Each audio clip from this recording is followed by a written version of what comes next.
Bonjour à tous, j'espère que vous allez bien. Aujourd'hui, je vais vous lire un extrait de mon quatrième roman, Le Doux Chant des Zoya, qui est sorti mercredi dernier au format Kindle, donc numérique, et qui est sorti vendredi au format broché.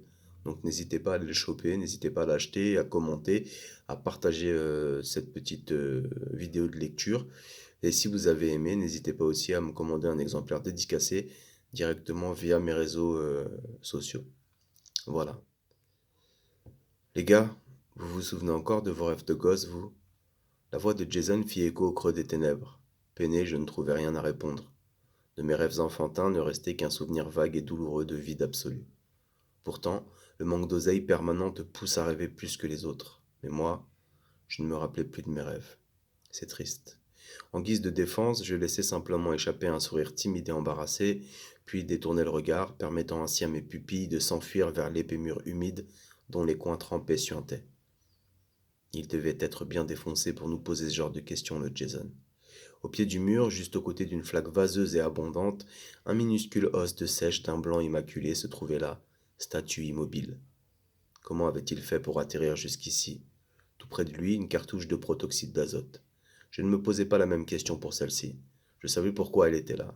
Les ballons, symbole d'une jeunesse en perdition, symbole d'une jeunesse qui s'en branle complet de l'avenir. Alors, vous m'avez pas répondu, les mecs, balbutia Jason.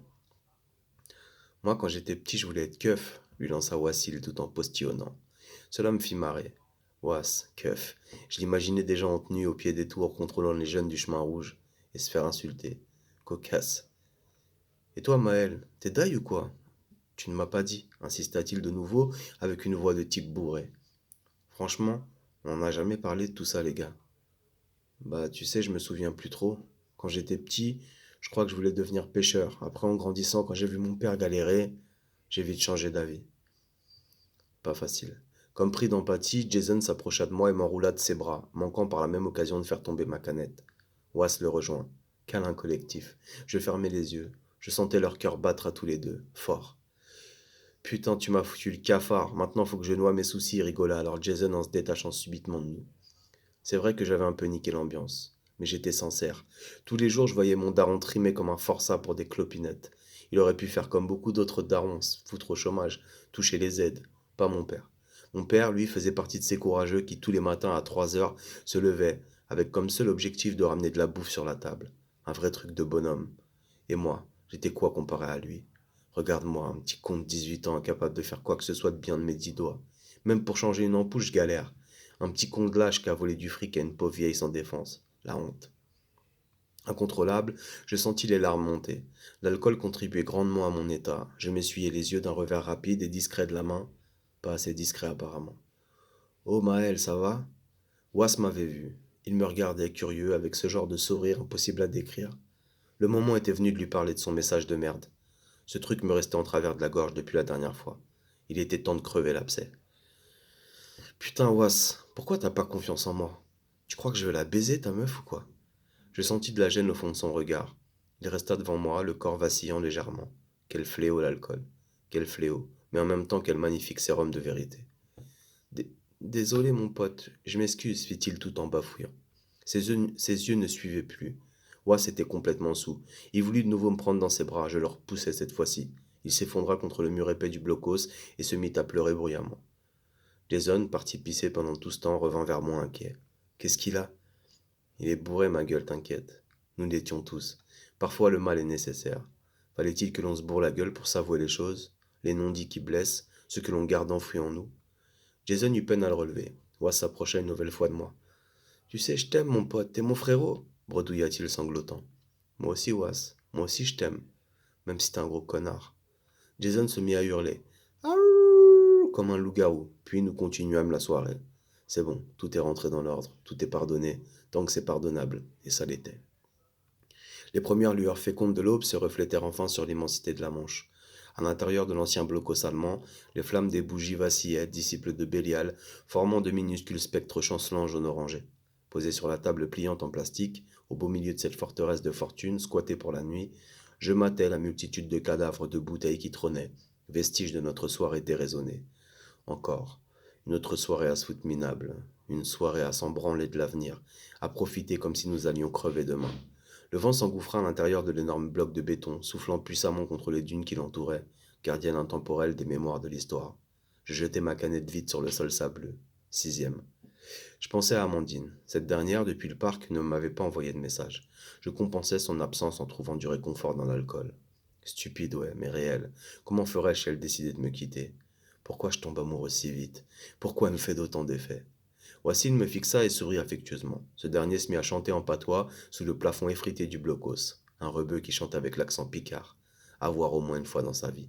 Je remarquai son regard divagant se perdre vers les ombres dansantes créées par les flamèches. Assoiffé, je repris alors une gorgée dans ma canette, dont l'amertume me fit plisser les yeux, puis observer mes potes, discrètement. Malgré leur grand sourire éclatant, je les trouvais tous deux d'une mélancolie attendrissante. Les rayons de l'astre solaire apparurent, perçant par fissures l'épaisse carapace du bunker. Encore un jour se lève sur la planète France, mais j'ai depuis longtemps perdu mes rêves, je connais trop la danse, comme toujours. Damien Saez. Je ne suis pas super fan de rock, mais lui, découvert par hasard sur YouTube lors d'une soirée de galère, tu sais, dans ce fameux onglet recommandations pour vous, je l'aimais bien. Surtout ses textes, que je trouvais rebelles et poétiques. Un vrai artiste, quoi. Comme Wassil en vrai. Plus connu, mais pas plus talentueux que mon connard de pote. Les vagues s'échouaient en grondant jusqu'à nous. Le vent soulevait le sable en son moindre grain, le transportant avec force vers les murs extérieurs. Je l'aimais cet endroit. Il représentait à lui seul le passé tumultueux de Boulogne, ce passé chargé de souvenirs historiques, bons et mauvais. La voix rauque de Wass résonna de nouveau dans la salle. Le soleil se levait sur la plage. Il est temps de rentrer. Je pensais à mon père, probablement déjà en train de décharger ses caisses de poissons sur les stands du port. Tout en haut de cette immense falaise de calcaire brut, je sortis du bloc fortifié le premier. Les autres me suivirent, peu après. En contrebas, les rangs rocheux commençaient déjà à affronter les vagues, corrosives, balayant de leur cycle régulier les nombreux galets qu'ils parsemaient. La marée s'éveillait elle aussi doucement, chantonnant d'un air timide et monotone le long des bancs de sable d'un brun sombre qui léchait la côte avec poésie. Waouh, quel poète je fais, tu ne trouves pas? Oh confident, t'es encore là j'espère? Walsey n'avait pas ramené sa guitare. Cela aurait été cool qu'il nous joue un petit morceau de Bob, genre Sun is Shining pour illustrer la scène. Le paysage opalin se découvrit peu à peu, au fur et à mesure que la lumière venait l'inonder de ses feux pâles et fébriles. Je me plaçai face à la mer, mes deux grands yeux bleus rivés sur l'horizon. Je déboutonnai mon jean et me mis à uriner abondamment, la silhouette entièrement engloutie par l'ambiance surnaturelle de ce petit matin d'horreur. J't'y pige contre le vent, chez le vin d'un chez Gamp. Méfie-toi du retour de jet. En voyant au loin les falaises de Douvres découvertes, magistrales, géantes de calcaire, je me sentis surpuissant. Je suis le maître du monde, hurlai-je à quiconque veuille l'entendre avec une fougue désespérée. Mis à part quelques mouettes, personne ne m'entendit gueuler. Au fond, je savais bien que je n'avais rien d'un maître du monde. Voilà, j'espère que ça vous a plu. C'était un petit peu long, donc je sais qu'il y a beaucoup de gens qui n'ont pas le temps de lire et même pas le temps d'écouter. Mais voilà, si vous voulez partager, n'hésitez pas. Si vous avez aimé ma façon d'écrire, n'hésitez pas aussi à aller voir ce que je fais. N'hésitez pas à suivre mes romans, à vous abonner à mes réseaux sociaux et bien sûr en indépendant à acheter, c'est important. Voilà, allez, bonne journée à vous et je vous dis à très bientôt pour de nouvelles aventures.